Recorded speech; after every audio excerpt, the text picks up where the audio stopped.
آج میں نے ایک بڑی کمال کی ایک سنت آپ کے سامنے پیش کرنی ہے، اور نارملی دیکھا یہ گیا ہے کہ اس سنت سے بہت سارے لوگ اب دور ہو گئے ہیں، حالانکہ یہ اتنی پیاری سنت ہے، بغیر محنت بغیر کوشش کے نیکیوں کا انبار لگ جاتا ہے، اتنی نیکیاں اور آپ اتنے بڑے بڑے انعامات کے حقدار بن جاتے ہیں۔ وہ سنت کون سی ہے میں انشاءاللہ بیان کرتا ہوں، مگر امام محمد بن محمد غزالی علیہ رحمۃ اللہ الوالی نے ایک بڑا پیارا واقعہ اپنی کتاب مکاشفۃ القلوب میں لکھا۔ مکاشفۃ القلوب بڑی پیاری کتاب ہے۔ واقعہ کیا تھا کہ ایک شخص نے ایک غلام خریدا۔ آج کے دور میں تو کسی کو گھر میں ملازم رکھنا ہو تو وہ نوکری پہ جاب پہ رکھتا ہے نا، پہلے ایسا نہیں ہوتا تھا، پہلے غلام خریدے جاتے تھے۔ انہوں نے غلام خریدا۔ اچھا جب غلام خریدا تو غلام کہتا ہے حضور میری 3 شرطیں ہیں۔ اچھا بات بڑی عجیب تھی، غلاموں کی شرطیں نہیں ہوتی ہیں۔ آپ نے کہا اچھا تم بھی شرطیں لگاؤ گے، بتاؤ کیا شرطیں ہیں؟ تو کہتا ہے حضور پہلی شرط تو یہ ہے کہ آپ مجھے فرض نماز کے وقت منع نہیں کریں گے، نماز پڑھنے دیں گے۔ اچھا وہ آقا بھی دیندار تھا، نیک آدمی تھا، کہتا ہے ٹھیک ہے مسلمان ہوں، نماز سے کیوں روکوں گا، اوکے۔ کہتا دوسری شرط یہ ہے کہ دن میں جو چاہے کام لے لیں، رات مجھے آپ چھوڑ دیں گے۔ کہا ٹھیک ہے مجھے کام دن میں لینا، میں بھی رات آرام کرتا ہوں، تم بھی رات آرام کرنا۔ کہتا تیسری شرط یہ ہے کہ آپ مجھے اپنے گھر میں کوئی بھی ایک الگ سے کمرہ دے دیں گے تاکہ میں سیپریٹ رہوں۔ تو کہا ٹھیک ہے، میں نے بھی یہ سوچا تھا گھر میں بہت سارے کمرے ہیں، غلام کا کمرہ ہوتا ہے تو میں کمرہ دے دوں گا۔ شرطیں کوئی مشکل تھی نہیں، آقا نے ایکسیپٹ کر لی۔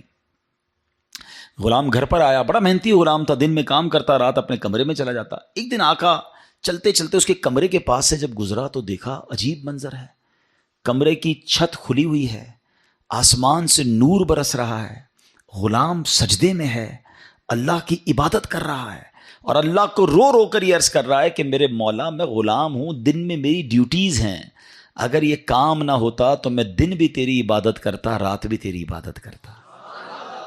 آقا بڑا حیران ہوا کہ یہ میرا غلام کیا چیز ہے، ایسی عبادت، ایسا نور اور ایسی گفتگو۔ اگلی رات ہوئی تو اپنی بیوی کو لیا کہ چلو میں تمہیں ایک منظر دکھاتا ہوں۔ اپنی زوجہ کو لے کر غلام کے کمرے کے پاس گیا، پھر وہی منظر، چھت کھلی ہوئی ہے، آسمان سے نور برس رہا ہے، غلام سجدے میں وہ ہے اور اللہ سے باتیں ہیں، بڑی کیفیت۔ جب یہ منظر دیکھا تو وہ میاں بیوی بھی آنسو بہانے لگے، وہ بھی رونے لگے کہ یہ کیسا غلام ہے۔ صبح ہوئی تو غلام کو آقا نے بلایا اور کہا کہ ہمیں پتہ چل گیا ہے تمہاری رات کی عبادت ہم نے دیکھ لی ہے، تم اللہ سے یہی کہہ رہے تھے نا کہ یا اللہ میں مجبور ہوں، اگر دن میں بھی فارغ ہوتا تو تیری عبادت کرتا، رات میں تو تیری عبادت کرتا ہوں۔ تو ہم میاں بیوی نے فیصلہ کیا ہے کہ آج کے بعد تم آزاد ہو، جاؤ دن میں بھی عبادت کرو، رات میں بھی اللہ کی عبادت کرو۔ اچھا ہماری جگہ کوئی ہوتا تو بڑا خوش ہو جاتا کہ چلو یار انعام مل گیا، غلام کو آزاد ہونا بڑی نعمت تھی، مگر وہ غلام دراصل وہ آقا بننے کے قابل تھا، وہی آقا تھا، وہ بڑا کمال کا بندہ تھا۔ وہ پتہ کیا کہتا ہے، جب آقا نے کہا نا مجھے پتہ چل گیا تم رات کیا کرتے ہو اور اس وجہ سے میں تمہیں آزاد کرتا ہوں، تو وہ غلام اللہ کی بارگاہ میں کہتا ہے یا صاحب السر ان السر قد ظہر، اے راز رکھنے والے مولا، اے صاحب راز، راز تو کھل گیا، ولا ارید حیاتی بعد مشتہرا، اے اللہ میں اب راز کھلنے کے بعد زندہ نہیں رہنا چاہتا ہوں۔ اور یہ کہا اور اس کی روح نکل گئی، اس زمین پہ باڈی آتی ہے اور وہ انتقال کر جاتا ہے۔ اے میرے پیارے اسلامی بھائی، اب غور کیجئے، اس واقعے سے بہت سارے لیسن ملیں گے۔ جو میں نے کہا تھا نا کہ نبی پاک کی ایک سنت بیان کرنی ہے، وہ سنت کون سی ہے؟ وہ سنت ہے ذکر الہی۔ میرے آقا خوب اللہ کا ذکر کرتے تھے، کتنا ذکر کرتے تھے، آپ کو میں اندازہ کرواتا ہوں، آپ کو اندازہ ہو جائے گا۔ نبی پاک سونے سے پہلے اللہ کا ذکر، جاگنے کے بعد اللہ کا ذکر، کھانے سے پہلے اللہ کا ذکر، کھانے کے بعد اللہ کا ذکر، پیارے آقا گھر سے نکلتے ہوئے اللہ کا ذکر، گھر میں داخل ہوتے ہوئے اللہ کا ذکر، قدم قدم پر اللہ کا ذکر۔ کیسے؟ یہ سب چیزوں کی دعائیں ہیں نا، کھانے سے پہلے کی دعا، کھانے کے بعد کی دعا، پانی پینے سے پہلے کی دعا، پانی پینے کے بعد کی دعا، آئینہ دیکھنے کی دعا، سرما لگانے کی دعا۔ اس کا مطلب کیا ہے؟ دعا کیا ہے؟ ذکر الہی ہے نا، اللہ سے باتیں کرنا ہے نا۔ نبی پاک قدم قدم پر اللہ کو یاد کرتے، سورج گرہن کی دعا، چاند گرہن کی دعا، بارش برس رہی ہے پھر دعا، بادل گرج رہے ہیں پھر دعا، قدم قدم پر دعائیں، کتنا اللہ کا ذکر کرتے تھے۔ اور آج بتاؤ پورا دن گزر جاتا ہے، ہم کتنا اللہ کا ذکر کرتے ہیں؟ یہ غلام کتنا اللہ کا ذکر کرتا تھا، کہ رات بھر اللہ کی عبادت ہے اور تمنا کیا ہے؟ مولا دن بھی مل جاتا تو دن بھی تیری عبادت کرتا، دن بھی تجھے یاد کرتا، دن بھی تیرا ذکر کرتا۔ ذکر الہی پر میں انشاءاللہ آگے بات کرتا ہوں، مگر اس واقعے سے ایک اور بڑا کمال کا میسج مل رہا ہے۔ اس غلام کی عبادت لوگوں کو پتہ چل گئی ہے، اس کا راز کھل گیا۔ وہ کہتا ہے مولا اب جینا نہیں ہے، میں تو عبادت تیرے لیے کرتا تھا نا، میں جانتا تھا مالک تو جانتا تھا، اب تو لوگوں کو پتہ چل گیا۔ اب بتائیں ہمارا کیا حال ہے؟ ہم تو عبادت بہت سارے لوگ کرتے ہی اس لیے کہ لوگوں کو پتہ چل جائے، وہ اس لیے کر رہا ہے کہ رب دیکھے اور کوئی نہ دیکھے، اور ہماری اکثریت ان کاموں میں لگی ہوئی ہے کہ دنیا دیکھے میں نے کیا کیا ہے۔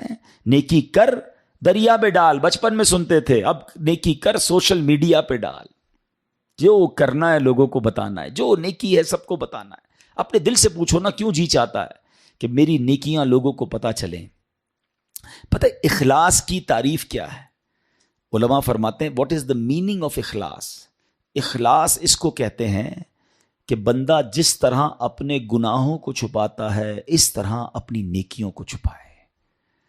بتائیے نا، ہم اس طرح اپنے گناہ، کوئی ہے جو یہاں یہ چاہتا ہو میرے گناہ سب کو پتہ چل جائیں؟ کوئی بھی نہیں چاہتا، مگر نیکی سب کو پتہ چلنی چاہیے۔ نہیں، کچھ نیکیاں تو ایسی کیجئے نا جو فقط میں جانوں، میرا رب جانے۔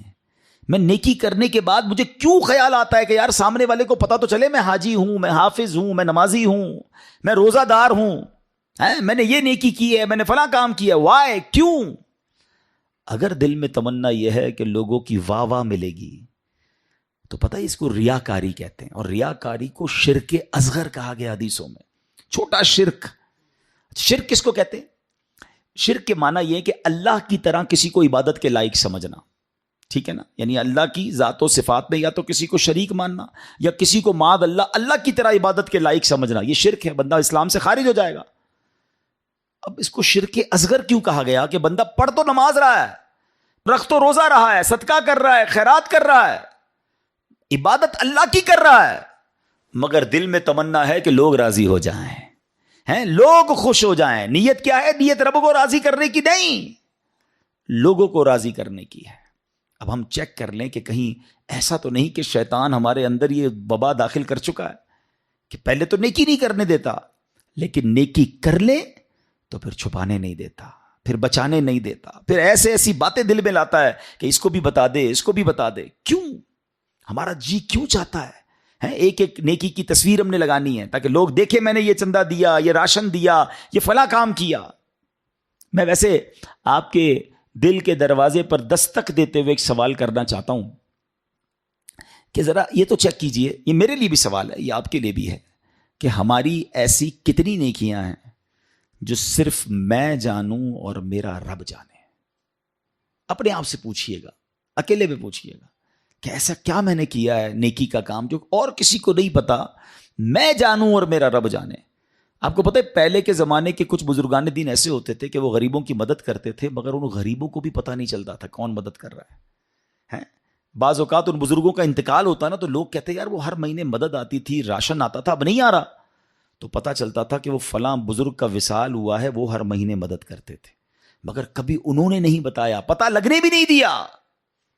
اور آج ہم کسی کی مدد کریں تو اس پر احسان جتاتے ہیں، بھائی یاد ہے نا میں نے مدد کی تھی، بھول تو نہیں کیا تیرا ساتھ دیا تھا۔ ہر مہینے اگر کسی کی مدد کر رہے ہیں تو ہر مہینے احسان جتا رہے ہیں، ہر مہینے اس پر روب جھاڑ رہے ہیں۔ نہیں میرے پیارے اسلامی بھائی، نیکی کیجئے مگر اللہ کے لیے، کچھ ایسی تلاوت، کچھ ایسے نوافل۔ آپ دیکھیں نا تہجد بندہ کب پڑھتا ہے؟ رات کو پڑھتا ہے، بعض اوقات اکیلے میں پڑھتا ہے، جب کوئی نہیں دیکھ رہا، دنیا سو رہی ہے، آپ تہجد پڑھ رہے۔ کیا کمال کا یہ کام ہے کہ میں جانوں رب جانے، مگر شیطان کو صبر نہیں آتا نا، وہ کہتا ہے اس نے تہجد پڑھ لی ہے تو جنت میں چلا جائے گا، اب اس کی تہجد کیسے خراب کروں؟ تو وہ کیا کرتا ہے؟ وہ دل میں خیال ڈالتا ہے کہ ایسا کرو دوسروں کو بتاؤ۔ وہ کیا کرتا ہے؟ صبح اٹھ کے کوئی نہ کوئی بہانہ چاہیے۔ اب کچھ لوگ پتہ ہے کیا کرتے ہیں؟ یار آج بہت تھکا ہوا ہوں۔ خیریت؟ کیوں تھکے ہوئے؟ وہ میں تہجد سے اٹھ جاتا ہوں نا۔ اچھا ماشاءاللہ آپ تہجد بھی پڑھتے ہیں؟ بس اس نے یہ کہنا ہے تو ساڑھے دل وچ ٹھنڈ پہ گئی کہ انہوں نے تھوڑی تہجد دا پتہ چل گیا۔ وہ پتہ تو چل گیا، ڈیلیٹ بھی ہو گیا بھائی۔ کیوں پتہ چل گیا؟ کیوں بتانا ہے؟ اللہ کرے یہ بات اس غلام کے اس واقعے سے کیسی بات سیکھنے کو مل رہی ہے۔ مالک کو پتہ چل گیا، حالانکہ اس نے نہیں بتا، ہم تو بتاتے ہیں اس نے بتایا نہیں تھا، یہ تو چھپ کے کر رہا تھا، مگر پتا چل گیا تو کہتا ہے مولا اب راز ہی کھل گیا تو اب جینے کا کیا فائدہ ہے. ہائے ہائے، غلام تو نہیں کہوں گا، اس آقا کے صدقے اللہ مجھے بھی اخلاص نصیب فرمائے، آپ کو بھی نصیب فرمائے. اچھا اب بات کرتے ہیں سنت رسول، ذکر الہی کی. ہائے ہائے کیسا کمال کا کام ہے یہ ذکر الہی. اللہ کریم کس طرح قرآن مجید میں ہمیں ذکر کرنے کا حکم ارشاد فرماتا ہے. فرمایا یا ایھا الذین آمنوا اذکروا اللہ ذکرا کثیرا. آسان ترجمہ قرآن کنز الایمان، اے ایمان والو اللہ کو بہت یاد کرو. کتنا؟ نبی پاک علیہ السلام کی حدیث ہے اللہ کو اتنا یاد کرو، اتنا ذکر کرو کہ لوگ تمہیں دیوانہ کہنے لگے. بس اللہ کی یاد کرتے رہا کرو، ذکر الہی کرتے رہا کرو. ہائے مگر ہمارا حال کیا ہے کہ زبان فضول باتیں تو کرتی ہے مگر اللہ کا ذکر نہیں کرتی ہے. ہمارے بزرگ کیسے ذکر کرتے تھے؟ حضرت جنید بغدادی کا نام سنا ہوگا رضی اللہ تعالیٰ، بہت بڑے اللہ کے ولی. آپ کے بارے میں آتا ہے کہ آپ اتنا ذکر الہی کرتے تھے، ایک بار نائی کی دکان پر گئے مونچھیں ترشوانے کے لیے. تو نائی کہتا ہے حضرت تھوڑی دیر خاموش ہو جائیں ورنہ آپ کی ہونٹ پہ کٹ لگ جائے گا، میں مونچھیں کاٹ رہا ہوں آپ ذکر کر رہے ہیں. وہ کہتے ہیں ذکر کرتا رہوں گا، تم اپنا کام کرو، ہونٹ کٹتا ہے تو کٹ جائے، میں نے ذکر نہیں چھوڑنا. اتنی دیر کے لیے بھی ذکر الہی نہیں چھوڑنا ہوتا تھا. ایک بزرگ تھے اور کبال کے بزرگ تھے، حضرت سری سکتی سے مروی ہے کہ میں حضرت جرجانی کے پاس گیا تو ستو دیکھے. وہ ستو پی رہے تھے، روٹی نہیں کھاتے تھے. تو میں نے کہا حضرت روٹی آپ کیوں نہیں کھاتے، ستو کیوں پیتے ہیں؟ وہ کہتے ہیں میں نے کیلکولیشن کی، روٹی کھانے میں اور ستو کھانے میں 90 تسبیحات کا فرق ہے. میں اگر ستو پیتا ہوں تو پیٹ پھر بھی بھر جاتا ہے، مگر میں روٹی کھاتا ہوں تو ٹائم زیادہ لگتا ہے. 90 تسبیحات میں زیادہ پڑھ لیتا ہوں، اس لیے 40 سال ہو گئے میں نے روٹی نہیں کھائی ہے. یار کمال لوگ تھے، نیک تھے، پرہیزگار تھے، نیکیوں کا انبار تھا، مگر اور نیکیاں چاہیے. کیوں؟ ان کو پتا تھا نا اجر کیا ہے. آپ کو پتا ہے ذکر الہی کا اجر کیا ہے؟ ذرا مل کر کہیے سبحان اللہ، الحمدللہ، اللہ اکبر. کتنی دیر لگی؟ 10 سیکنڈ مشکل سے. 3 جملے کہے 10 سیکنڈز، ٹھیک ہے. 10 سیکنڈ میں آپ دنیا میں کیا کما سکتے ہیں؟ بغیر کھڑے ہوئے، بغیر پسینہ بہائے، بغیر کوشش کیے، بیٹھے بیٹھے 10 سیکنڈ میں 3 جملے کہے، کیا کمایا پتا ہے آپ نے؟ میرے نبی علیہ السلام کے سچے وعدے ہیں. جو ایک بار سبحان اللہ کہے جنت میں درخت لگا دیا جاتا ہے. ایک بار اللہ اکبر کہے جنت میں درخت. ایک بار لا الہ الا اللہ کہے جنت میں درخت. مجھے بتاؤ تو صحیح کتنی دیر لگتی ہے؟ آپ نے بیٹھے بیٹھے 3 جنت میں درخت لگا لیے. اچھا یہ تو چونکہ نبی پاک کی حدیث ہے ہمیں عمل کرنا چاہیے، لیکن دنیاوی اسکیم ہو تو آج اگر اعلان کر دوں کہ بھائی یہ فیضان مدینہ میں آپ سب بیٹھ جائیں، آج فجر تک جو جتنی بار سبحان اللہ کہے گا اتنے 1000 روپے ملیں گے. بندہ کہے گا حضرت فجر تک کیوں آپ کہیں، 2-3 دن بیٹھ جاتے ہیں، موبائل بند، تسبیح ہاتھ میں، ہر سبحان اللہ پر 1000 روپے، 100 سبحان اللہ پہ لاکھ روپے. اوئے ہوئے آج تو امیر کروڑ پتی ہو کے جاؤں گا. مجھے سچ بتاؤ سبحان اللہ کہنے پر 1000 روپے زیادہ قیمتی ہیں یا میرے آقا فرما رہے ہیں کہ اس کے لیے جنت میں درخت لگ جاتا ہے؟ تو پھر کیوں نہ ہم جنت میں درخت لگانے کا سامان کریں؟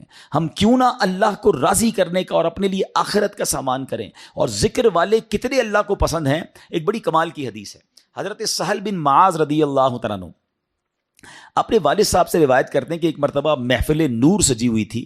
رسول اکرم صلی اللہ تعالیٰ علیہ وسلم کے ساتھ صحابہ کرام بھی تھے. ایک صحابی نے حضور سے عرض کی کہ حضور یہ بتائیے کہ جہاد میں سب سے عظمت والا زیادہ کون ہے؟ جہاد کرنے والے تو بہت سارے ہیں نا، بہت سارے صحابہ لڑتے تھے اللہ کی راہ میں، تو حضور ان میں سب سے زیادہ عظمت والا کون ہے؟ تو پیارے آقا نے فرمایا اکثرہم للہ ذکرن، یعنی جو اللہ پاک کا کثرت سے ذکر کرتا ہے وہ زیادہ عظمت والا ہے. اب بات سمجھ رہے؟ یعنی سب جہاد کرنے والے کمال کے ہیں، مگر ان میں جو ٹاپ پہ ہے جو سب سے زیادہ ذکر کرتا ہے. اب صحابی کہتے ہیں حضور روزہ داروں میں سب سے زیادہ عظمت والا کون ہے؟ روزہ دار تو لاکھوں کروڑوں مسلمان روزہ رکھتے ہیں نا. آقا فرماتے ہیں ان میں سب سے زیادہ اللہ کا ذکر کرنے والا سب سے عظمت والا ہے. سہل بن معاذ فرماتے ہیں وہ صحابی اسی طرح سوال کرتے رہے کہ حضور نمازیوں میں سب سے زیادہ افضل کون ہے؟ یا رسول اللہ زکوٰۃ دینے والوں میں سب سے زیادہ عظمت والا کون ہے؟ ایک ایک عبادت کا سوال کرتے رہے. آقا سب کے جواب میں یہ فرماتے رہے اکثرہم للہ ذکرن، یعنی جو اللہ پاک کا ذکر کثرت سے کرتا ہے وہ اس کیٹیگری میں ان لوگوں میں سب سے زیادہ افضل اور عظمت والا ہے۔ اب حضرت ابو بکر صدیق رضی اللہ تعالیٰ عنہ بھی حاضر تھے، حضرت عمر فاروق بھی موجود تھے۔ ابو بکر صدیق رضی اللہ تعالیٰ عنہ جو مسلمانوں کے پہلے خلیفہ ہیں، وہ حضرت عمر سے کہتے ہیں اے عمر، یوں تو ذکر الہی کرنے والے ساری بھلائیاں لے گئے۔ تو نبی پاک نے جب یہ سنا تو کہا ہاں اے ابو بکر، بات ایسی ہی ہے، جو ذکر اللہ کی کثرت کرتا ہے وہ ساری بھلائیاں ہی سمیٹ لیتا ہے۔ یعنی ٹاپ آف دا لیول اگر کچھ لوگ ہیں تو وہ کون ہیں؟ وہ ذکر الہی کرنے والے ہیں۔ اے میرے پیارے اسلامی بھائیوں، اب ہمیں یہ غور کرنا ہے کہ ہم کتنا ذکر کرتے ہیں، ہماری زبان پر کتنا ذکر ہوتا ہے۔ حضرت معاذ بن جبل رضی اللہ تعالیٰ عنہ کہتے ہیں میری نبی پاک علیہ الصلوۃ والسلام سے ان کی ظاہری حیات میں جو آخری ملاقات ہوئی نا، تو میں نے نبی پاک سے کہا حضور مجھے کوئی نصیحت فرما دیجئے۔ تو پیارے آقا علیہ الصلوۃ والسلام سے کہتے ہیں حضور کون سا عمل اللہ کی بارگاہ میں سب سے بہتر اور سب سے زیادہ قرب حاصل کرنے والا ہے؟ تو پیارے آقا علیہ السلام نے فرمایا اے معاذ، تمہیں موت اس حال میں آئے کہ تمہاری زبان ذکر اللہ سے تر ہو، سب سے افضل عمل۔ ٹھیک ہے نا؟ مفتی احمد یار خان نعیمی اس کے تحت فرماتے ہیں کہ اس کا مطلب یہ ہے کہ بندہ پورا دن کچھ نہ کچھ اللہ کا ذکر مختلف انداز سے کرتا رہے۔ موت کے آنے کا تو پتہ نہیں نا، ملک الموت تو کبھی بھی آ سکتے ہیں، تو وہ جب بھی میری روح قبض کرنے آئے میں اللہ کی یاد میں ہوں، اللہ کے ذکر میں ہوں، عبادت میں ہوں، اللہ اکبر۔ اب ذرا غور کریں، جن کا پورا دن گزرتا ہے اور زبان پر ذکر الہی نہیں ہوتا۔ نبی پاک علیہ السلام نے فرمایا کہ جس کا آخری کلام لا الہ الا اللہ ہوگا دخل الجنہ، وہ جنت میں داخل ہو جائے گا۔ اچھا چاہتے سب ہیں، اب اگر میں سوال کروں گا جواب مجھے نہ دیں، اپنے آپ کو دے دیں، آج پورے دن میں کتنی بار کلمہ پڑھا ہے؟ اچھا پورے ہفتے میں کتنی بار کلمہ پاک پڑھا ہے؟ مہینہ پورا گزر گیا، کتنی بار کلمہ پاک پڑھا ہے؟ اب حال دیکھ لیں، مرتے وقت سب کو کلمہ چاہیے، زندگی میں پڑھنے کے لیے تیار کوئی نہیں ہے۔ ایسا نہ کریں، یہ افضل الذکر ہے، سب سے افضل ذکر حدیث میں فرمایا افضل الذکر لا الہ الا اللہ۔ اور یہی بات نبی پاک نے فرمائی نا کہ تمہاری آخری جو الفاظ ہوں زبان پر اے معاذ، وہ اللہ کا ذکر ہو، یہ اللہ کی بارگاہ میں سب سے زیادہ قرب دلانے والا عمل ہے۔ اب علماء نے اسے بڑی آسانی کر دی ہے۔ ہاں اب ذرا غور سے سنیے گا۔ اب ذکر اللہ کی مختلف صورتیں ہیں، ایسا نہیں، بالکل یقیناً اللہ کا ذکر اللہ اللہ اللہ سبحان اللہ لا الہ الا اللہ اللہ اکبر سبحان اللہ و بحمدہ سبحان اللہ العظیم یا رحمانو یا رحیمو یا سلامو، یہ سارے اللہ کے ذکر ہے، مختلف اللہ کے نام لیتے رہیں، اللہ کی یاد میں جتنا ذکر کریں گے یہ ذکر باللسان ہے، یہ زبان سے ذکر ہے۔ مگر ذکر کی اور بھی صورتیں ہیں، آئے ہائے، علماء فرماتے ہیں کہ اللہ کی نعمتوں کے بارے میں غور و فکر کرنا بھی ذکر اللہ ہے۔ بندہ سوچتا رہے کہ اس رب نے کائنات کیسے بنائی ہے، کیسی قدرت والا میرا رب ہے، قدرت کے نظارے دیکھ رہا ہے، مگر نیت یہ ہے کہ اللہ کی کبریائی اور اللہ کی شان و عظمت دل میں بڑھ رہی ہے کہ میرا مالک ایسے عظیم پہاڑ بنانے والا، وہ رب کریم اتنی خوبصورت دنیا بنانے والا ہے، تو وہ خالق و مالک کیسی عظمت والا ہوگا۔ اس نظر سے اگر دنیا کے نظارے دیکھ رہے ہیں تو اللہ اکبر، علماء کہتے ہیں یہ آنکھ کا ذکر ہے۔ اچھا پھر آگے فرمایا دل میں ہے، بندہ تنہا بیٹھا ہے اور اللہ کو یاد کر رہا ہے، اللہ کی کبریائی اور اس کی عظمت و شان کو یاد کر رہا ہے، اللہ کو دل ہی دل میں پکار رہا ہے، فرمایا یہ دل کا ذکر ہے۔ اچھا پھر اللہ کا ذکر سننا، یہ کانوں کا ذکر ہے۔ اور سبحان اللہ، اب مزے کی بات سنیں، نعت پاک مصطفیٰ سننا یہ بھی اللہ کا ذکر ہے، اللہ پاک کے بندوں کی باتیں سننا یا پڑھنا یہ بھی اللہ کا ذکر ہے، ان کا ذکر خیر سننا، سیرت کی باتیں سننا، بلکہ علماء تو فرماتے ہیں عبرت کے لیے اللہ پاک کے دشمنوں کے احوال پڑھنا بھی ذکر الہی میں شامل ہے۔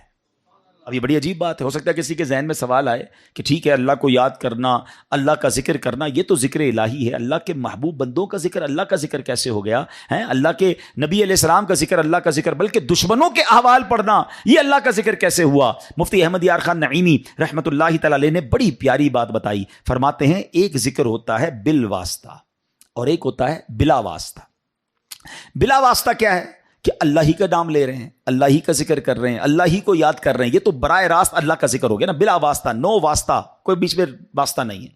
مگر بال واسطہ ذکر الہی کیا ہے کہ اس کے محبوبوں کی محبت کا چرچا کرنا، اس کے دشمنوں کی برائی کا ذکر کرنا، اور وہ کیسے لاجیکلی اب سمجھایا مفتی صاحب نے۔ اب میں آپ سب سے ایک سوال کرتا ہوں، قرآن پاک اللہ کا ذکر ہے کہ نہیں ہے؟ بتائیے، کلام اللہ ہے نا، پورا قرآن ذکر۔ کوئی قرآن پڑھ رہا ہے تو آپ یہ تو نہیں کہیں گے معاذ اللہ غلط کام کر رہا ہے، وہ ذکر الہی کر رہا ہے، ہر لمحہ عبادت کر رہا ہے۔ تو اب قرآن میں کہیں تو اللہ کا نام ہے، کہیں تو اللہ کی کبریائی ہے، کہیں تو اللہ کی قدرت کے نظارے ہیں۔ ان اللہ علی کل شیء قدیر کا ذکر ہے۔ فبأی آلاء ربکما تکذبان کے ذریعے رب کی شان بیان ہو رہی ہے، اور ہمیں کہا جا رہا ہے کہ کون کون سی نعمتوں کو جھٹلاؤ گے۔ جب جب پڑھتے ہیں اللہ سے محبت بڑھتی ہے۔ مگر اسی قرآن میں نبی پاک کا بھی تو ذکر ہے نا، رحمت للعالمین بھی کہا ہے، نبی پاک کو خاتم النبیین بھی فرمایا گیا، کہیں یاسین، کہیں طٰہٰ، کہیں مزمل، کہیں مدثر، کہیں والضحیٰ، کہیں واللیل اذا سجا۔ ارے کوئی قرآن پڑھ رہا ہے اور محبوب کے پاک کا ذکر بھی کر رہا ہے، مگر دراصل وہ ذکر الہی کر رہا ہے۔ نبیوں کا بھی ذکر، حضرت موسیٰ کا ذکر ہے، حضرت یوسف کے واقعات ہیں۔ اب پورا واقعہ حضرت یوسف کوئی پڑھ رہا ہے تو کیا یہ کوئی کہے گا کہ نہیں نہیں یہ ذکر نہیں کر رہا؟ ارے جب قرآن پڑھ رہا ہے اس کا مطلب یہ ہوا کہ اللہ کے نبی کا ذکر بھی دراصل یہ رب کا ذکر ہے۔ اور اللہ اکبر، قرآن میں تو کئی قوموں کی بربادی کے احوال ہیں۔ قارون کیسے دھسایا گیا، بنی اسرائیل کیسے عذاب میں گرفتار ہوئے، فرعون کا حال کیا ہوا، یہ سارے واقعات قرآن میں موجود ہیں۔ تو اب اس کا مطلب یہ ہوا کہ اللہ کے دشمنوں کے احوال پڑھنا بھی یہ بھی ذکر الہی میں شامل ہے۔ اور یہ ذکر کی محفلیں کتنی کمال کی ہیں، یہ نصیب والوں کو ملتی ہیں۔ دیکھیں نا، جس کردو میں فیضان مدینہ میں اجتماع ہو رہا ہے، کئی لوگوں کو بلایا گیا ہوگا، کئی لوگوں کو دعوت دی ہوگی، کچھ آئے کچھ نہیں آئے۔ یقین کریں جو آئے ہیں نا وہ خود سے نہیں آئے، انہیں بلایا گیا ہے۔ میری اور آپ کی اوقات نہیں کہ میں کہوں میں آج اجتماع میں آیا، میں مسجد میں آیا۔ چلے مجھے بتائیں مسجد کس کا گھر ہے؟ ذرا ساتھ جواب بھی دو نا، مسجد کس کا گھر ہے؟ آپ کے گھر میں کوئی بغیر اجازت آ سکتا ہے؟ آپ کا دروازہ کھٹکھٹائے کہ حضرت آج میں آپ کے گھر میں رہوں گا، آپ کون ہے بھائی؟ میں نہیں جانتا، میرے گھر میں کیسے آئیں گے؟ اجنبی ہیں؟ آپ کے گھر میں کون آتا ہے؟ جس کو آپ بلاتے ہیں۔ اللہ کے گھر میں بغیر بلائے کیسے کوئی آ سکتا ہے؟ ہم سب کو بلایا گیا ہے، ہمیں موقع دیا گیا ہے، ہمیں سعادت دی گئی ہے۔ اور سنو، اللہ کے گھر میں آتے رہا کرو۔ کئی لوگ پورا ہفتہ نہیں آتے، جمعے کی نماز پڑھتے ہیں، باقی پورا ہفتہ نہیں آتے۔ وہ غور کریں کہ ایسا کیا گناہ ہو گیا کہ میرا رب مجھے کیوں نہیں بلاتا، روز 5 وقت مہمان کیوں نہیں بنتا۔ مبارک ہو اسے جو مسجد میں جس کا دل لگتا ہے اور بار بار آتا ہے۔ ایک اور مزے کی بات بتاؤں، آپ کے قسم قسم کے رشتہ دار اور دوست ہیں۔ جو دور کا دوست ہوتا ہے نا، وہ سال میں کبھی کبھی ایک بار آ جاتا ہے۔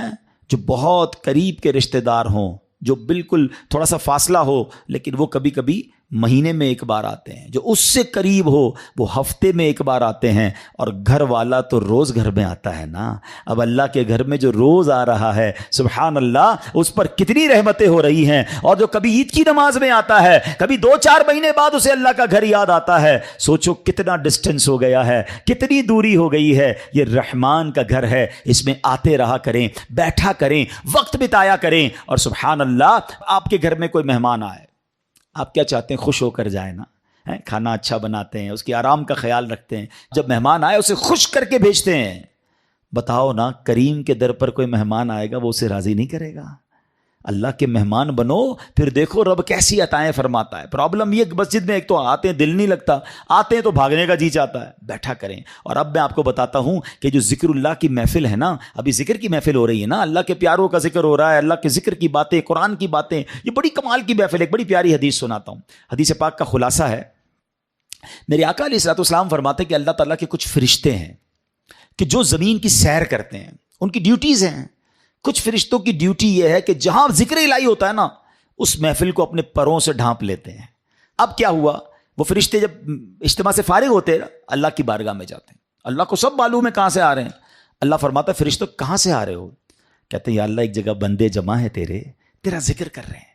اللہ فرماتا ہے فرشتوں یہ بتاؤ انہوں نے مجھے دیکھا ہے جو میرا ذکر کرتے ہیں؟ کہ یا اللہ تجھے نہیں دیکھا۔ ارشاد ہوتا ہے فرشتوں بتاؤ کیا مانگ رہے ہیں؟ کہتے ہیں یا اللہ جنت مانگ رہے ہیں۔ ارشاد ہوتا ہے جنت دیکھی ہے؟ کہ یا اللہ دیکھی نہیں۔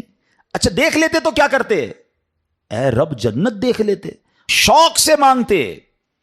ارشاد ہوتا ہے یہ بتاؤ کس چیز سے پناہ مانگ رہے تھے؟ عرض کرتے ہیں مولا جہنم سے پناہ مانگ رہے تھے۔ ارشاد ہوگا جہنم دیکھی ہے؟ کہیں گے نہیں یا اللہ جہنم دیکھی نہیں انہوں نے. اچھا بتاؤ دیکھ لیتے تو کیا کرتے؟ ارشاد ہوتا، عرض کرتے مولا اگر وہ جہنم دیکھ لیتے تڑپتے، جہنم سے پناہ مانگتے. ارشاد باری ہوتا ہے اے فرشتوں گواہ ہو جاؤ، جن بندوں نے مجھے دیکھا نہیں پھر بھی مجھے یاد کر رہے ہیں، جنت دیکھی نہیں جنت مانگ رہے ہیں، جہنم دیکھی نہیں جہنم سے پناہ مانگ رہے ہیں، اے فرشتوں گواہ ہو جاؤ میں نے ان سب کی مغفرت فرما دی ہے. اب مزے کی بات، فرشتے کہتے ہیں یا اللہ ان میں ایک بندہ ایسا بھی بیٹھا تھا جو تیرا ذکر کرنے نہیں آیا تھا. ہو سکتا ہے ہمارے پاس بھی ایسا کوئی بھائی آیا ہو جس کا آنے کا ارادہ نہ ہو، دوست پکڑ کے لے آئے چلو یار تھوڑی دیر کے لیے، پھر بعد میں کہیں اور چلے جائیں گے، نیت ذکر کی نہیں ویسے ہی آ گیا. فرشتے کہتے ہیں مولا ایک بندہ ایسا ہے جو تیرا ذکر کرنے نہیں آیا تھا. اللہ فرماتا ہے اے میرے فرشتوں یہ وہ مجلس ہے، یہ وہ محفل ہے جس کے ہم نشین محروم نہیں ہوتے، میں نے اس کی بھی مغفرت فرما دی ہے. اللہ کرے کہ اجتماع ہم سب کی مغفرت کا ذریعہ بنے. فرشتے جا کر بتائیں اللہ کو کہ مولا تیرے بندے بیٹھے ایک جگہ پر گناہ گار ہیں،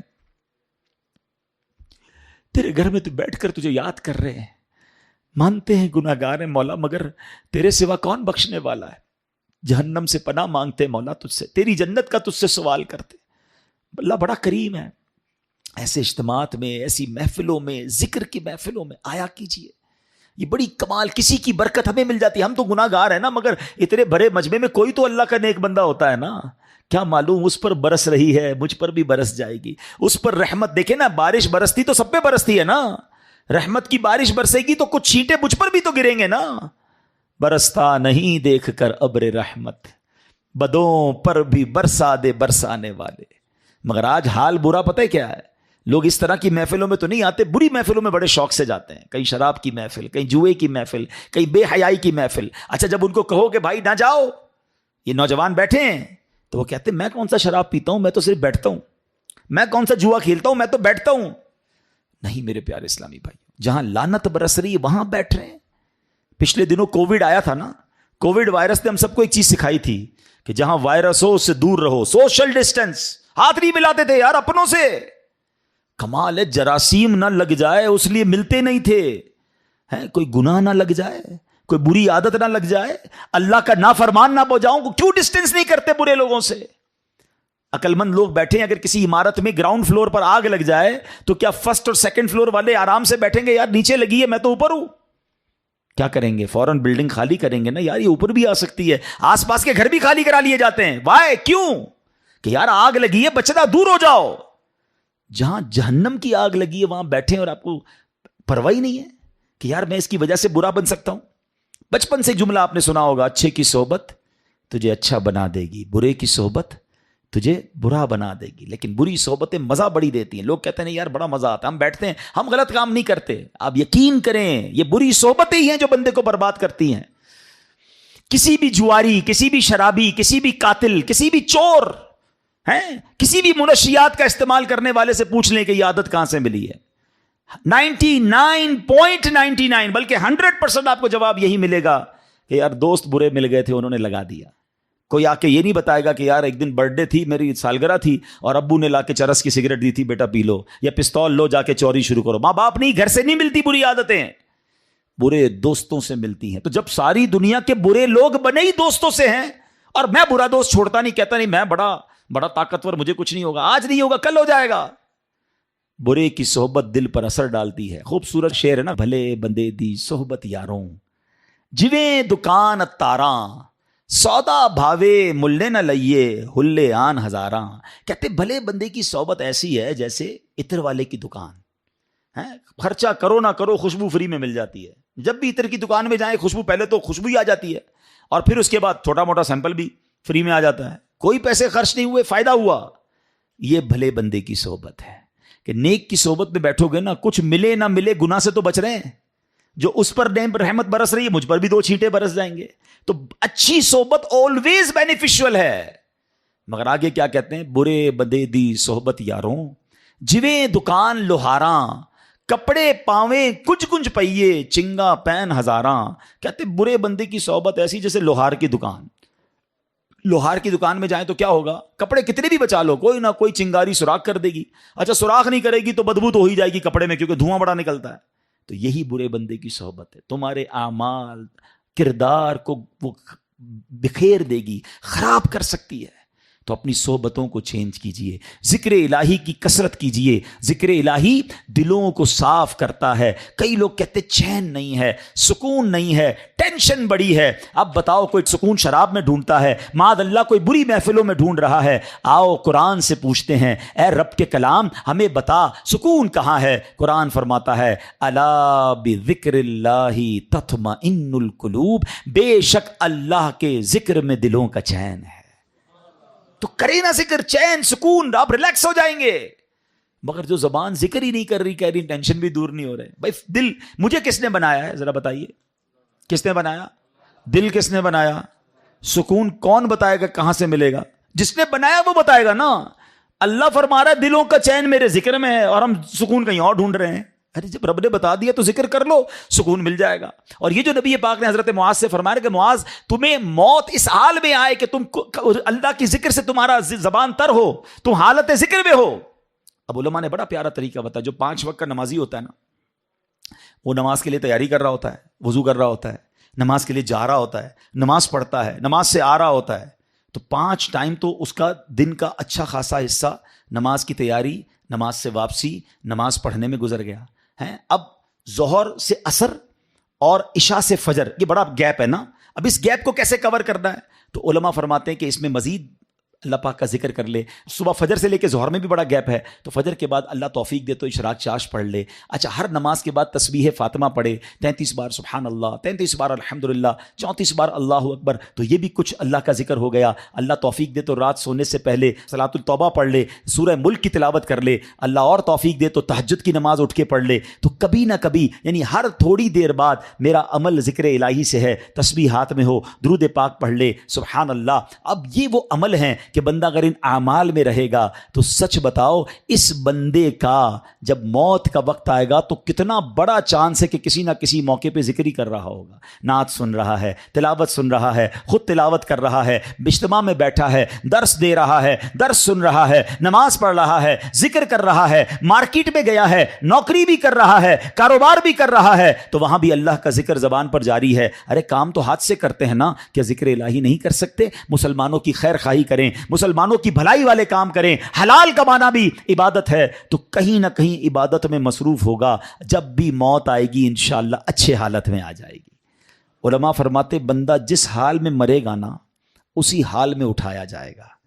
تمنا کیا ہے ہماری؟ اے اللہ ہمیں سجدے والی موت دے دے، اور وہ سجدہ بھی کاش مسجد نبوی والا ہو، مدینے والا ہو، کلمے والی موت ملے، درود والی موت ملے. اچھی موت کس کو چانس ملے گا؟ جو روز نماز پڑھتا ہوگا نا، جو پورے دن میں نماز ہی نہیں پڑھ رہا اور معاذ اللہ جھوٹ بول رہا ہے، گالیاں نکال رہا ہے، شرابیوں کی محفل میں بیٹھ رہا ہے، فلمیں ڈرامے دیکھ رہا ہے، موبائل پہ بھی بے حیائی دیکھ رہا ہے. بتاؤ کتنا بڑا چانس ہے کہ جب ملک الموت آئیں گے تو وہ اسی حالت میں مر جائے گا، اور اسی حالت میں مرنے والے کو اسی حالت میں اٹھایا جائے گا.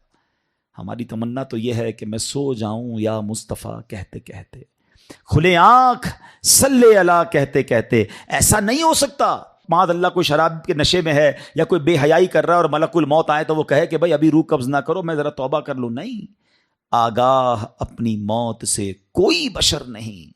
سامان 100 برس کا ہے، پل کی خبر نہیں. تو اے میرے پیارے اسلامی بھائیوں، آج نیت کر لیں، جس حالت میں مرنا نہیں چاہتے نا وہ کام چھوڑ دیں.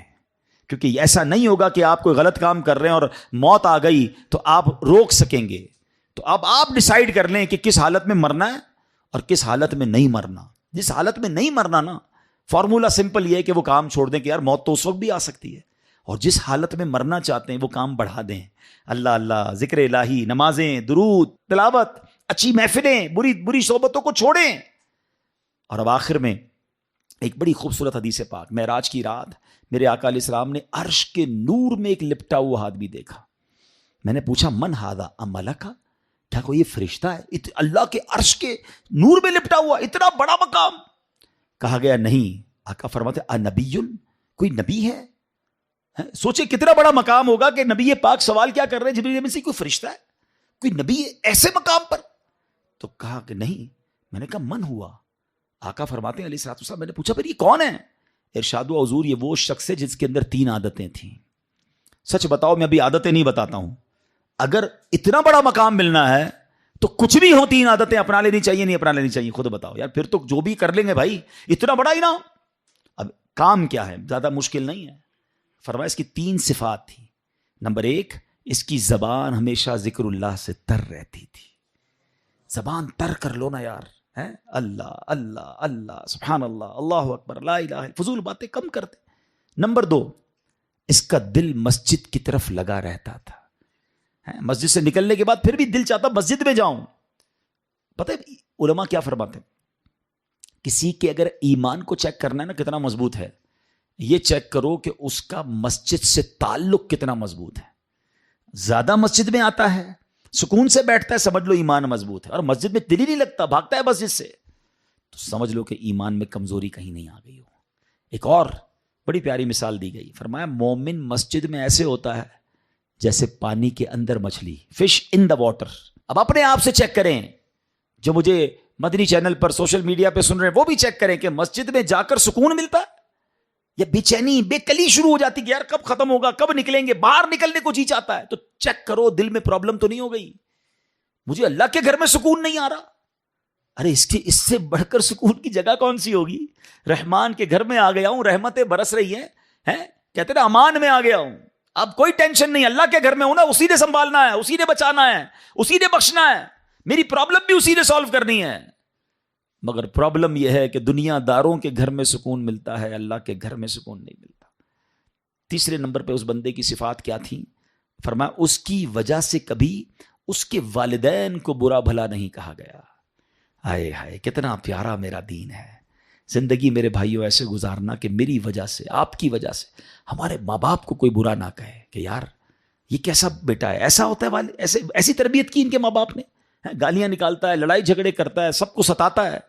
نہیں، اللہ کرے ایسی زندگی گزاروں کہ مجھے دیکھ کر کوئی کہے کہ سبحان اللہ، والد نے کیا بیٹا تیار کیا ہے، ماں باپ نے کیا تربیت کی، اللہ ان کے والدین کو سلامت رکھے کہ ایسا تحفہ امت کو دے کر گئے۔ ایسا بننا ہے مجھے اور آپ کو کہ میری وجہ سے کتنا برا بیٹا ہے وہ، کتنی بری اولاد ہے وہ کہ جس کی وجہ سے اس کے والدین کو برا بھلا کہا جائے۔ اور آج کہا جاتا ہے کہ جو لوگ لوگوں کو ستاتے ہیں، تنگ کرتے ہیں، ٹینشن دیتے ہیں، لوگ کہتے ہیں یار یہ کیسی تربیت کی ان کے والدین نے۔ اور ماں باپ اگر قبر میں، سچ بتاؤ کتنا دکھ ہوتا ہوگا اس بچے کی وجہ سے کہ بیٹا دنیا میں ایسے کام کر رہا ہے کہ لوگ ہمارے بارے میں بری بات کر رہے ہیں۔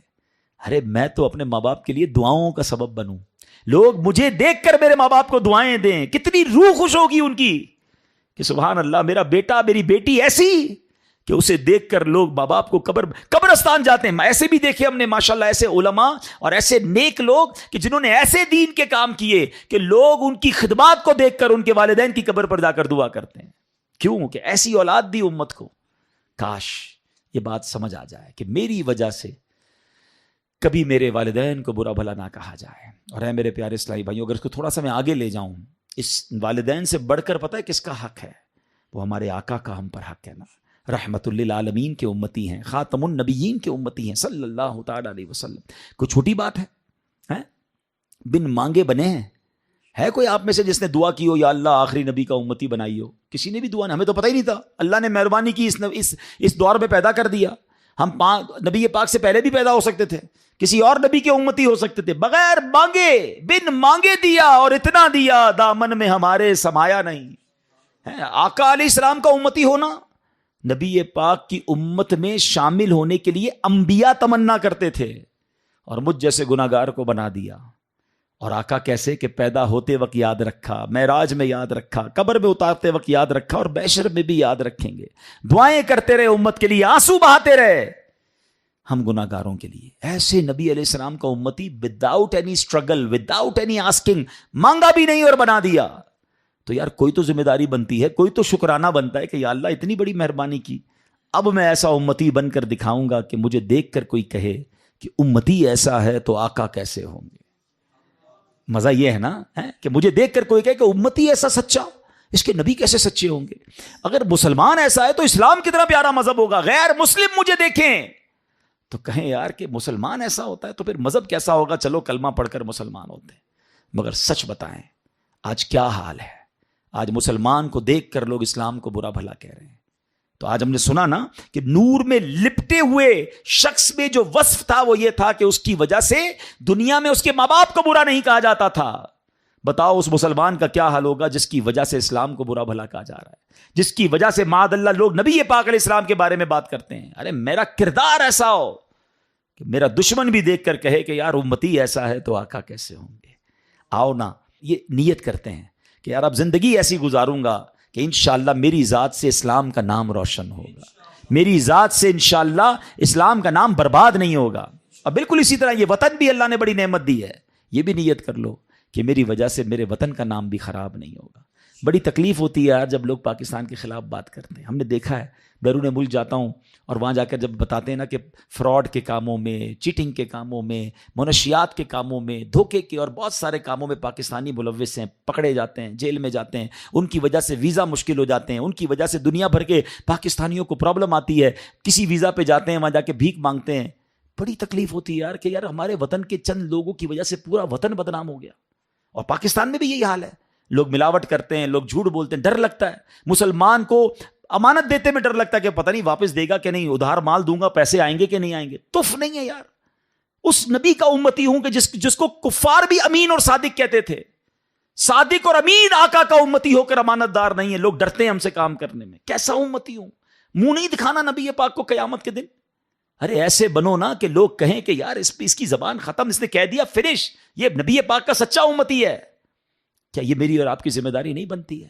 آج ہمارے وطن کی پروڈکٹ لوگ نہیں خریدتے، بلکہ ہم خود اپنے وطن کی یا مسلمان ملک کی دوائی لینے میں ڈر رہے ہوتے ہیں کہ یار پتہ نہیں ملاوٹ نہ ہو، باہر سے منگوا لو.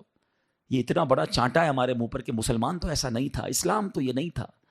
میرے آقا نے تو کیا فرما، من غش فلیس منا، جو دھوکہ دے وہ ہم میں سے نہیں. اور آج ایسا لگتا ہے ہر بندہ ریڈی بیٹھا ہے دھوکہ کے لیے. ٹھیلے والے سے لے کر، رکشے والے سے لے کر، ہوٹل والے سے لے کر، ریسٹورنٹ والے سے لے کر، جس کو جب موقع ملا دھوکہ دینا ہے. کیا کر رہے ہو یار؟ تھوڑے پیسے، ان پیسوں کا کیا کرو گے جو حرام سے آئیں گے؟ تکلیف کتنی ملتی ہے اس مسلمان کو جس کو دھوکہ ملتا ہے، اور اللہ کتنا ناراض ہوتا ہے. اللہ کرے کہ دل میں اتر جائے میری بات. آئیے، کیوں کہ نبی پاک سے انشاءاللہ بروز قیامت ملاقات ہونی ہے انشاءاللہ. تمنا ہے نا، ملنا ہے نا، تو ملیں گے تو کچھ تو ہو دکھانے کے لیے. یا رسول اللہ میں بھی اپنے حصے کا چراغ جلا کر آیا ہوں صلی اللہ علیہ وسلم. اللہ کرے دل میں اتر جائے میری بات. ایسی پیاری باتیں دعوت اسلامی کے ماحول میں سکھائی جاتی ہیں. ہمارا اس طرح کے مزید بیان سننے کے لیے اجتماع میں آیا کریں، مدنی چینل دیکھا کریں، دعوت اسلامی کا ساتھ دیں. ہم یہاں بھی چاہتے ہیں کہ بچوں کی تربیت ہو، آنے والی نسلیں نیک بنیں. آپ کے سب سامنے کہ کس طرح برائیاں بڑھ رہی ہیں. اگر برائیوں کو ختم کرنا ہے، نیکی کی دعوت کو عام کرنا ہے، تو دعوت اسلامی کا ساتھ دیں. اللہ مجھے اور آپ کو اپنی دعوت اسلامی کا بھرپور ساتھ دینے کی توفیق عطا فرمائے. آمین بجاہ النبی الامین صلی اللہ تعالی علیہ وسلم. صلو علی الحبیب.